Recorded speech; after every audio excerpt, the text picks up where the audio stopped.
And welcome back to the channel. Hey guys, Donut here. So today we are making our final color for our red rubber, that's just fun to say, red rubber star. Today we're making the final color for our rubber stars, which is going to be violet.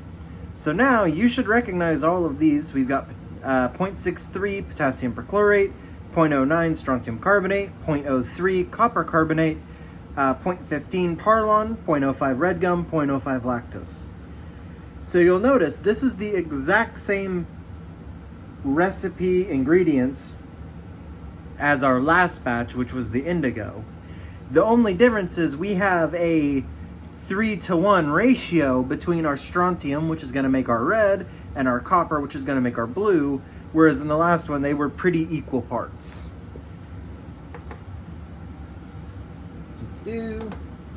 Set to ounces because you have units that have landed on the moon and units that that are supposed to be easier because people are scared of fractions.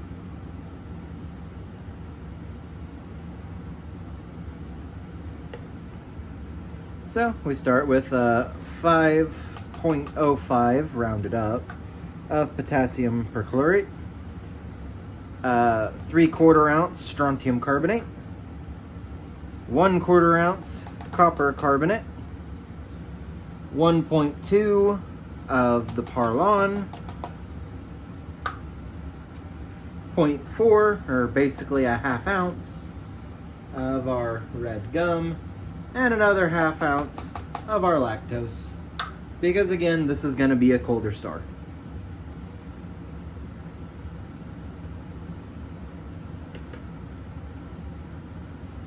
Close enough. Close enough for government work.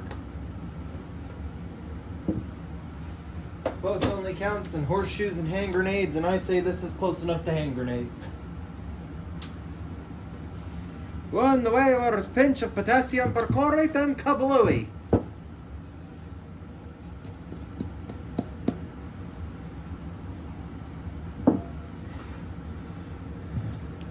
So, you know, now that I think about it, I don't know if I'm really going to do a video on how to do the artillery shell tubes, because the reality is that, like, I don't want to make something like that. Like, I don't want to make the tube itself, because that's a high stress, high failure part, so we can leave that to somebody with a little bit better expertise than I do.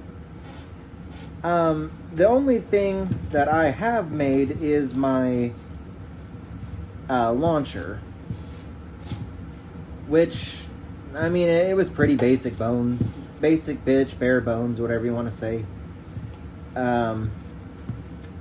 Where I had a center support, and that center support held up two 3-inch artillery shell tubes, the fiberglass one, because I prefer the fiberglass ones. And then I had 4 of the 1 3/4 inch Excalibur artillery tubes kind of laid out around that. And I really like the Excalibur tubes just because before I started making fireworks, those were kind of our gold standard. One of the big things was that with us using the artillery shells, like I said, people in my family spend thousands. Like, they like save up all year to buy fireworks.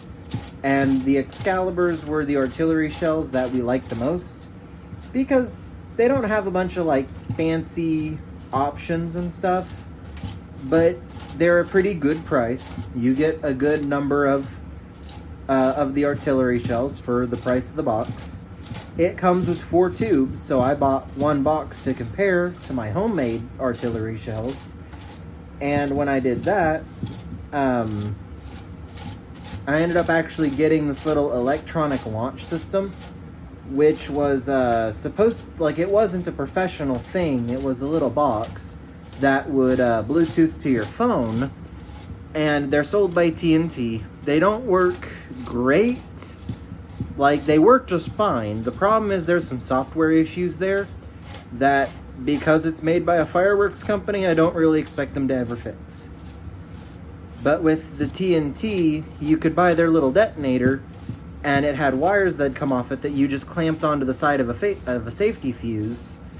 And whenever you hit the button on the app, it would send a signal, and that wire would glow and get hot. And when it did that, it was supposed to set the fuse on fire, get it to burn, and it could launch. Which was great when we were testing my artillery shells for the first time, because no one really wanted to be that close to them for some strange reason. I am the first one there to ever make homemade fireworks. So we ended up using that to test, which was fun. But it's one of those, like, it's just a little consumer product, and I guess it's made so you can buy a pack of their fireworks. And once you've bought their thing, it has a, like, show code on it. And the show code, you're supposed to be able to, like, hook up all your leads, hook them onto the fireworks, or put them into the control box, hook that to the firework, and then input the show code, and when you told it to go, it would launch them like one after the other. I don't know, we didn't actually buy any packs of them. But like the big downside was you could only do them one after the other, and there was a pretty significant delay between clicking on them. So you would tell it, you know, fire leader 1, and it may work, it may not, because it had really bad connection issues. And then it would take a good second or two for it to send the code or send the signal, and it would actually fire. So it would light that one, you'd tell it to, you'd immediately click on number 2, and if it didn't just immediately drop signal, because, you know, why would you want to time these or anything, it would take another good second or two for it to finally light number 2. And it had like 1 through 6, and they had a bigger version which had like 10 to 20 like slots you could plug in, I guess would be the way to say that, you know, ports. And so I guess that was the whole thing, is they had like little firework shows pre-made that they sold as a package, and if you bought that, you could buy the firework controller and it would set them off and like time them and stuff. This year I may actually get the bigger version of that and see if it works any better, because I wonder if the bigger version has a little bit more power to it, so maybe it can do more than one at once, or maybe it has a better like receiver on it so it can actually, you know, work, which would be great. But yeah, we used the hell out of that thing just so that we didn't have to be near the fireworks when we were firing them. I think by the end of the night, though, we stopped using it.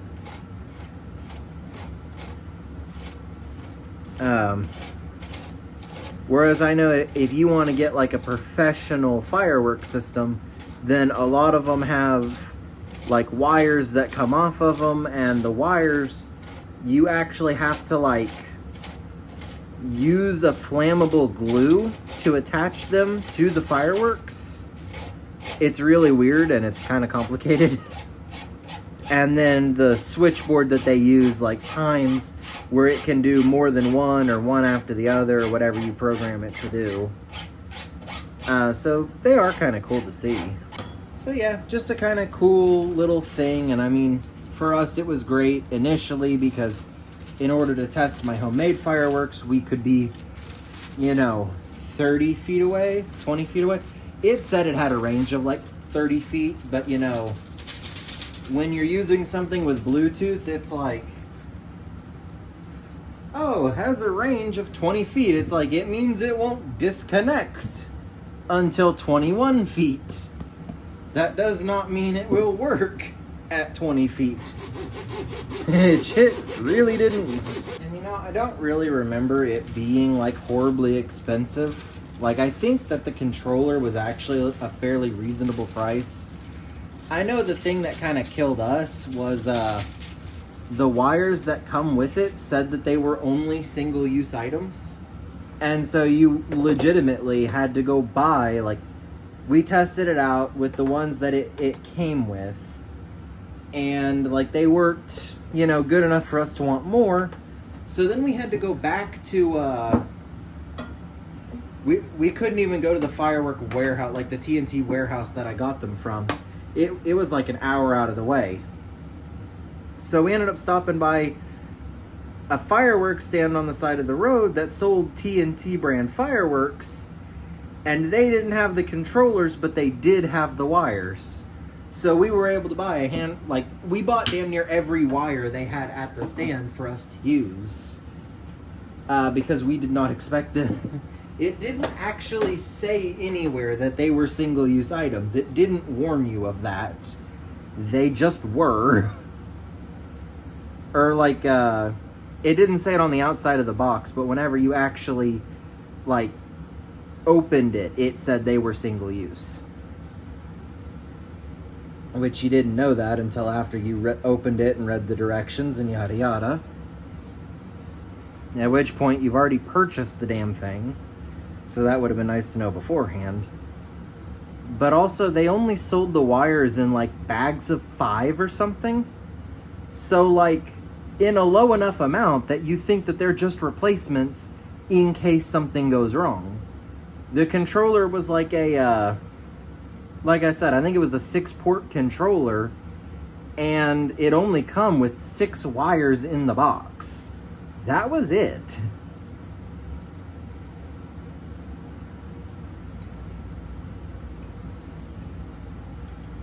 Which really, I don't know if it's a regional thing or if it's an international thing or what the deal is. But TNT Fireworks, they have massive advertising every single year. They put out flyers, billboards, commercials, like, oh my God, so much marketing. But, like, they're not that special. One of the big things was that they used to only, like, they used to sell any firework, and, like, that anybody made, like Black Cat or Excaliburs. And the last time I went there, I don't think they actually do that anymore, because I went there to get an Excalibur, and it was just on my way. Well, they don't sell Excalibur. They have their own house brand version of Excalibur. Which, again, the reason why we had brand loyalty to them was that they were a reasonable price. You got a lot of them. You got 4 tubes, so you could set off 4 of them at once. But also, I don't think we ever had an Excalibur misfire. Like, we had somebody that would buy an entire case of Excalibur boxes. And I don't know how many was in the case, but every box comes with 4 tubes and like 10 shells per tube. They had an entire case of them, and I don't think we had a single misfire in the whole thing. Like, they all worked perfectly.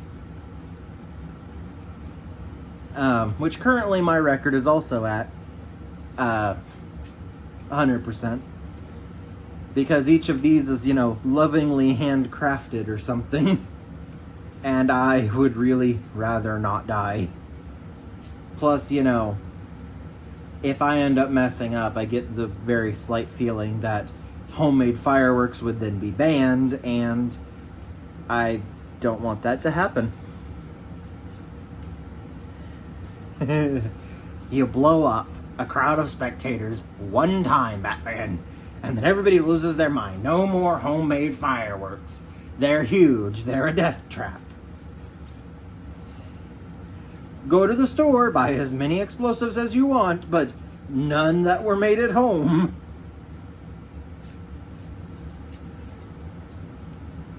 To be fair, I don't know who left me without adult supervision, but clearly that was not the right move.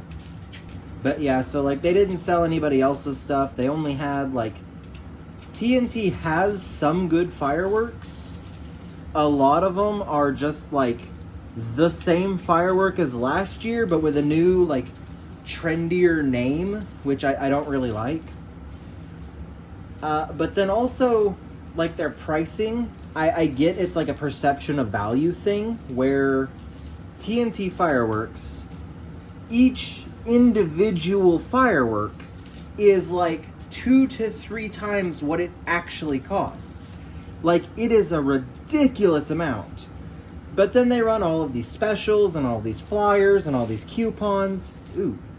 But they run like all of these specials and flyers, coupons, vouchers. And so, like, if you bring the coupons, you get really good deals. Like, legitimately, they have like it's like buy 1, get 3 in some cases. Or like buy 3 and get 5 or some shit. Like, if you get these coupons and you get their promos and all that, it's a really good deal. Like, you pay a reasonable amount per firework. But a lot of it is like, well, you can only get firework A if you buy firework B. Or you buy expensive firework A, and then we'll give you a deal on cheapo, crapo firework B. And it's just like, I don't feel like I'm getting a good deal here. But if you don't do their promos and end up with like multiples of the same item, then yeah, just it's an absolutely shit deal. It's the worst trade deal in the history of trade deals, maybe ever. Yeah, that's, for the record, that was not a political thing. That was a meme. Because I'm sure everybody cared.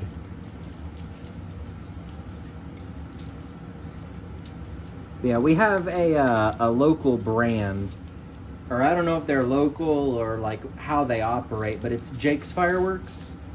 And Jake's Fireworks, actually I like. Because I would have to run math, and I don't like math, so I haven't, ever. But Jake's Fireworks has, like, the price for the individual item that TNT does if you got all of their promos and offers and coupons and shit. So it's, like, the same thing, in some cases better, because Jake still sells name brand shit. Like I said, TNT, they've changed it now where you can't buy name brand stuff. You can only buy TNT's generic version of that stuff. But then if you don't hit all of the deals, then the price is just shit. Where Jake's, you know, you can buy the name brand stuff. I don't know if they make any of their own stuff. But then their price for one is an actual reasonable price, so you don't need to have all of the coupons and promos and, you know, all that ridiculous shit. I guess it's like Bed Bath and Body Works or Bed Bath and Beyond. I guess it's their business model that they use. Because I want to say it was like Bed Bath and Beyond, like they're always running deals and stuff. And like coupons and all kinds of ridiculous shit. And the thing was, like, they actually tried to switch to a like best price model, where instead of like constantly running deals and having these ridiculous markups unless you bought 5 of one thing, then they actually changed it to just best price is sticker price, and like no extra bullshit. And they said that their business suffered horribly because all of their customers were fucking pissed. But no, that's the magic of perceived value. Like, perceived value is everything. If people feel like they're getting an expensive price, they expect a lot for their money. So you pay the expensive price, you get a good quality product, or a high quality product in a lot of cases, because, you know, Bed Bath & Beyond towels blow Walmart towels out of the water. But whenever they're doing that, it's like, okay, it feels like a really expensive price for a single towel, even at best price. But when they do the deals and the coupons and shit, then people look at it and say, okay, well, you know, basically girl math, that's a good deal. And then any discrepancy in price is just quality. You know, oh, well, it is more, but that's because it's a higher quality, which makes sense. Perceived value is like the single weirdest idea. Because you could totally rip somebody off. But the thing is, people are not logical at all. And so I get the feeling that's kind of what TNT does, is they go more perceived value rather than best price. And I think Jake's does best price instead of perceived value. Some of us, however, are very, very poor. If this YouTube thing ever pans out, then, you know, maybe I can use that sweet, sweet ad revenue to fund my habits.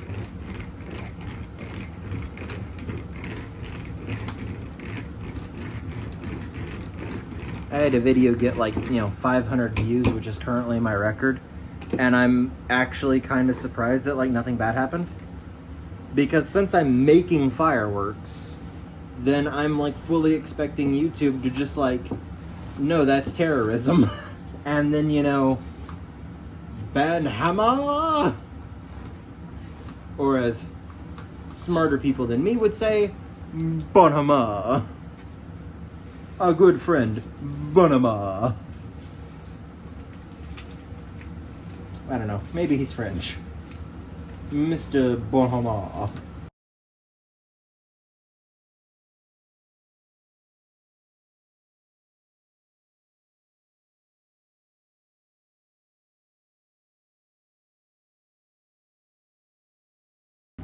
I can hear Gordon Ramsay screaming at me already. Mr. White, this is art, not science. Jesse, shut your whore mouth.